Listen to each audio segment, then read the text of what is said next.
Well, hello, everybody. It's Clarissa here. We are back in the limelight. And yes, I have another extraordinary entrepreneur from the other side of the world. She is coming in from Europe. Really thrilled about her being with us today. I do want to remind you, however, before we get started, that we do have some very exciting things happening over where we can hear our podcast, Apple, Google, Amazon Music, iHeartRadio, Stitcher, Spotify, Pandora, and we're over on Podbean as well. Don't forget that if you want to watch us on TV, it's Binge Networks, Roku, Amazon TV, Apple TV, Google Play, Daily Motion, and 100 other smart TV apps. The magazine, which you have seen by now, is on Press Reader. Here it is. It is In the Limelight with Clarissa, intelligent media for the savvy entrepreneur. And that is our lovely Lady Carnarvon over in England. If you have seen Downton Abbey, you have seen the castle that she owns. So lovely to see that you're going to be able to read that on pressreader.com, and you can read it also on clarissaburt.com. I also want to shout out my good friends over at my news desk for press releases and news releases. This is the place that I go to, and I have to tell you, I've said it every time, it has changed the trajectory of my business by being able to let journalists, thousands of them all over the world, know what's happening here at In the Limelight. All right, I've said enough, and I want to bring her on. This is my very good friend, the beautiful Countess Isabelle Adriani Palazzi Trivelli. I was at her wedding a year and a half ago in Rome, and this lady is the entrepreneur par excellence. This is a lady that has done, it all. The biography goes on, but she is an Italian actress. She sings and she dances. She is the author and the queen of fairy tales. We're going to talk about that also. She speaks about 5 different languages, and she did marry a prince about a year and a half ago. So good to have you on, my good friend. So glad to see you.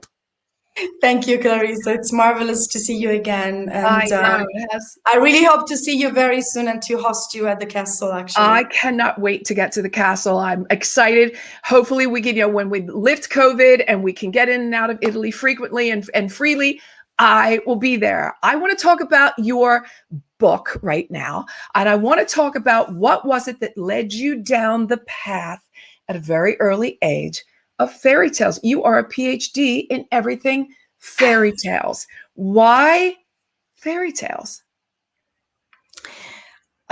So you touched immediately the point. Well, actually, I was born in Italy to 2 psychiatrists. So just imagine, I was always in the middle of DNA and stories and medicine and helping people and stuff like that. And the only moment I had with my parents was at night when my dad would come back from the hospital. Well, he would tell us a fairy tale. So this is something that I always treasure in my heart. And I just, I lost him a few months ago. So it has been very, very tough for me. And now, especially now, it's something that I want to give back to the world, the love for fairy tales.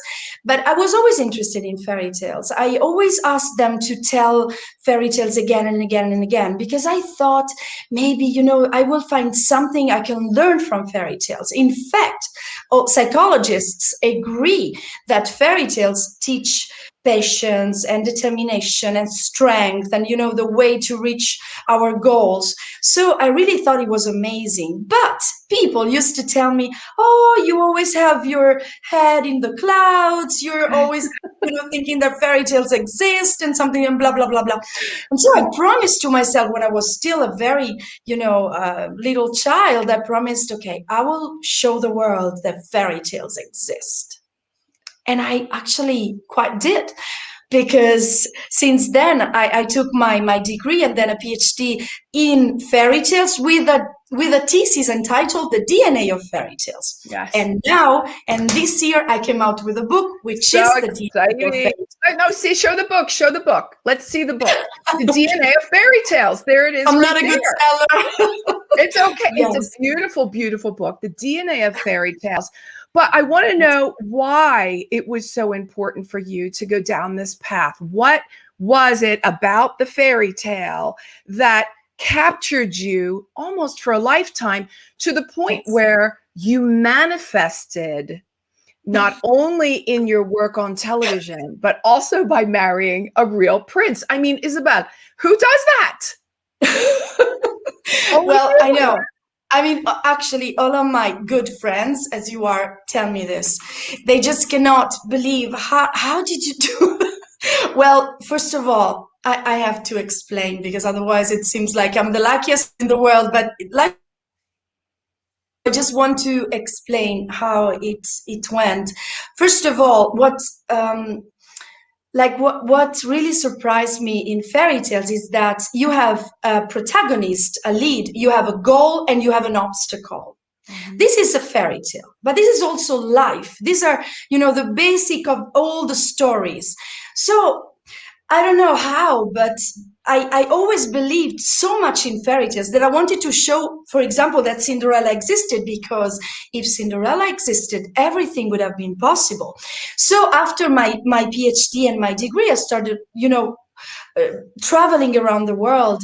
Besides my work as an actor, I was really like studying as an historian, because my PhD is in history. So I tried to go deep into all the historical sources around the world. In Egypt, I went to Greece, I went to China, I went everywhere to look for the sources I had found. And I found her. I mean, Cinderella existed. She was a Greek slave who lived Oh my God. 2,650 years ago, and she became Queen of Egypt, marrying the Pharaoh Psammetichus II, thanks to a shoe.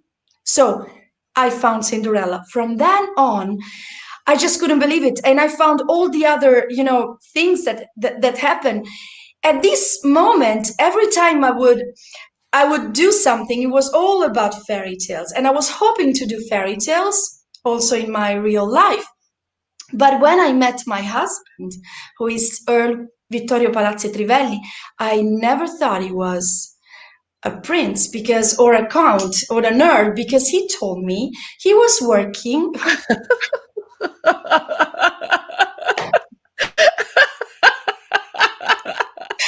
I mean, we met. I know it's incredible. I know people never believe that, but I I know. didn't go to beautiful balls in Austria, in Vienna, which I did later on, and I did once with my grandmother, and that's it. But, Yeah. but no, But I then he met him. approached you. He approached you, and you were like, not I interested, was thank so you. mean. Well, Clarissa, we met at the beach.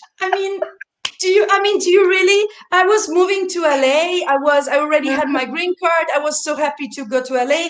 I wanted to pursue my acting career. All I could think but, to get in a relationship, because I wanted to think only about my career. I'm a nerd, a book lover, a Yeah. very boring kind of, like all Yeah. studying, Yeah. studying, studying, or Yeah. doing reaching the goals. and So you had and no interest. You go to LA, and he wins your heart and brings you back to Italy. Absolutely. I didn't know. He told me something, a lie. Just it was someone who would build like auto routes or something like that. And so I said, well, we don't have much in common.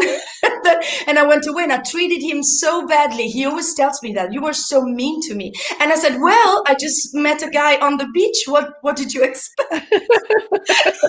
And then we met, and he knew everything about me, but I didn't, because I lied too, actually, because I Yeah. didn't want, I was in the middle of 7 movies at that moment. My acting career was important to me more than my author Right. career, which Right. which turned out now. And so, it's the opposite now, but he knew everything, and I said, no, I work for an actress, and I'm her PR, and he knew who I was. Of course, I was not that smart. I was in the covers of the Yeah. newspapers, so but and then at night he began to invite everyone in the same table, my friends and his friends. And I said, oh, you know my friends? And he said, of course I do know them. And all of a sudden, the moment I tried to look for my phone, in 1 sec, everybody was gone, and I was alone with him, and I said, oh, Mamma Mia, what happened? Where is everyone? And he said, well, do you know, he knew I was interested in history, in archaeology, in astronomy. He said, do you know that there is a pyramid here in Sardinia? It's so beautiful. So I was like this, and he was here, and when I started really? Then right there, we Well, fell in love. And yes, not only your love of fairy tales brought you to marry your prince, but you also have a television show on Italian television where you dress as a princess and you read fairy tales to the children. Tell us about that. yes. So, well, I've done it for many years. I did it for many TVs, and then I did it on my own. I did podcasts and stuff. And now, my book, Le Fiabe di Isabelle, Isabel's Fairy Tales, is actually been chosen by Radio Rai Kids, which is, the most important radio Right. in Italy for the Right. kids. And I was so flattered and happy because they chose my book. And so I tell with my own voice, my own fairy tales of the classic traditions with with Isabella Carbone, which is, she's a friend and a director, and it's really cool. It's something That is very really cool. beautiful. So I want to talk about yet another project of yours, and we've been talking about that for a while. I'm very excited that you're probably about 6 months, maybe 8 months from the publication of that book, and it is called Yes. The Fairies Cabinet. Tell us about the project and the idea and how that came to you.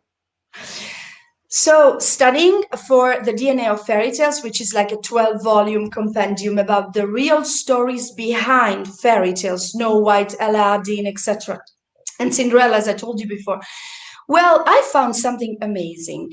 We are used to know that only, male authors wrote fairy tales. We know Charles Perrault from Cendrillon in Cinderella in French, at the court of Louis XIV, like the Sun King who built Versailles, just to understand that. And we are in the 17th century, so 1600. And actually, we know Perrault, and then we know the Brothers Grimm, of course, and many Italians like Giambattista Basile, we know Italo Calvino, Gozzano, etc. But actually, this is not all, just about male authors. Imagine that after that, Charles Perrault published his Conte de Maman Loire, his book of fairy tales. Actually, there were all these ladies, noble ladies at the court of the king, who started writing fairy tales. And they wrote so many marvelous fairy tales which people don't really know or remember because they're not very famous. But if they could only know how beautiful they are, everybody would fall in love with them, exactly as for Cinderella, Snow White, etc. They wrote incredible books like The White Cat, Babiole, Finette Cendrillon. Marvelous. Yeah. And actually, these ladies had an incredible life themselves, because imagine that they were spies for the king to the other royal courts in Europe. So just imagine a fairy tale inside of other fairy tales of these incredible ladies. And after 100 years that they had written these fairy tales, a knight, Hans de Meyer, decided to collect all the fairy tales and to put them inside of a compendium of 41 volumes called the Fairies Cabinet. So I started a new Fairies Cabinet today. I know. Okay. So, first of all, I remember you telling me that everybody thought it was the men, right, that was writing that were writing the fairy tales, but it was really the women in the court that were doing it, which I know upset you. You're like, they never got their, they never got like their kudos and all of the, elation around the women. What about the women? Okay. And then Yes. you decided with the Fairies Cabinet that you were going to ask other noble and royal women, mostly in Europe, to write a chapter for the book, for the Fairies Cabinet. Just to make everything very clear, I write books with disadvantaged children, with other women, with other people. So it's not that I wanted to write a book just with noble ladies, Right. but this project especially. So the DNA, it's not like that. The Isabel's fairy tales, it's not like that. And the radio is not like that. But Fairies Cabinet, it's very particular because these ladies were all at the court of King Louis XIV, and they actually were so in love with fairy tales that they started writing. And their fairy tales, to be honest, as an expert of fairy tales, I can tell about myself, they're marvelous. So they're so beautiful. And I thought, well, what is so important? It was that they would transmit tradition. which Yeah. noble families usually, do. And they have fairy tales in their own families that they transmit orally from mother to daughter. Right. That's why I Storytelling. asked to, the storytelling to these ladies, because very often they have stories from their own families and their own traditions, which doesn't Right. mean other families don't have, but Right. this was like a double, Fairies Cabinet at the court of the king or in the courts of Europe. What an extraordinary idea. That is really a cool idea. So that book is going to be coming out, well, we say about maybe 8 months, 7, 8 months, something like that. I know that you're working very diligently. Yes, I think by March, by the spring 2022, if all the ladies, because I'm being, they're coming so many fairy tales. I wanted to do one volume. I don't know, maybe I will have to extend it, but I'm so happy that they, they received and they wanted to share their own fairy tales connected to their, region, lands, to their families, to their history, to their castles, very often, Yeah. and their Yeah. ghosts and or their animals, or their stories of princesses, or it's beautiful. It is Yeah. beautiful. On my show, I frequently ask the question, and it's very apropos, especially when I'm speaking with you. And the question is, what would you say up until today has been your crowning moment? Well, as I often say, Cinderella married a prince, but many women just wish to be a CEO, of a big company, and you know that. I truly think that everyone has his own. Mine was, of course, the wedding with my husband, which he transformed into a fairy tale, because he knew I was in love with fairy tales. So he came to Los Angeles. He said, "I'm not leaving if you don't marry me."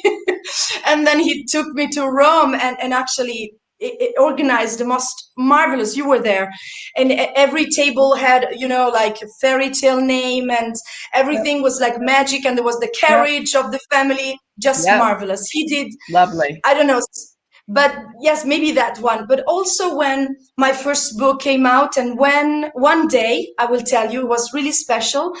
I was in Harvard, and I asked to look to a manuscript of Strabo, who wrote the Geographic, a huge work about the geography and the history of ancient times. He was an ancient historian.